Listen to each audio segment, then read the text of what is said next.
উত্তপ্ত হয়ে গেল আবারও মায়ানমার।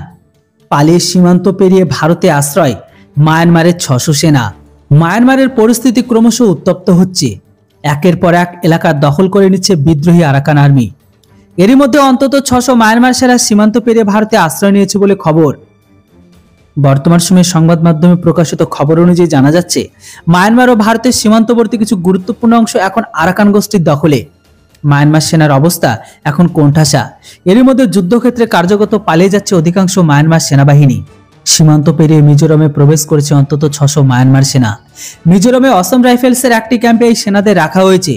বিষয়টি নিয়ে কেন্দ্র সরকারের কাছে কথা বসেছে মিজোরামের রাজ্য সরকার। তবে দাবি, অবিলম্বে যেন এই বিদেশি সেনাদের তাদের মাটিতে সরানো হয়।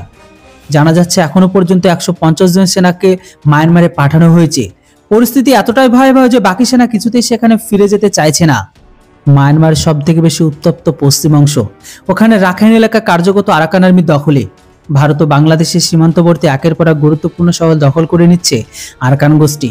তবে জানা যাচ্ছে ভারতে আশ্রয় নেওয়া মায়ানমারের সেনা দ্রুত ফেরত পাঠানোর কাজ শুরু হবে। আরেকটি সূত্র অনুসারে জানা যাচ্ছে অন্তত ৪৫০ জন সেনাকে বুঝিয়ে ফের মায়ানমারে ফেরত পাঠানো গিয়েছে। অন্যদিকে মায়ানমার সেনা প্রশাসন ক্ষমতায় থেকেও বেশি বিপাকে পড়েছে। ২০২৩ সালে অক্টোবর মাসে মায়ানমার বিদ্রোহী সমস্ত গোষ্ঠী এক ছাতার তলায় চলে এসেছে। নাম দেওয়া হয়েছে থ্রি ব্রাদারহুড অ্যালায়েন্স। এই সংগঠনের অন্যতম মাথা আরাকান আর্মি। সব বিদ্রোহী গোষ্ঠী একসঙ্গে হাত মিলিয়ে লাগাতার হামলা চালাচ্ছে মায়ানমার সেনার উপর।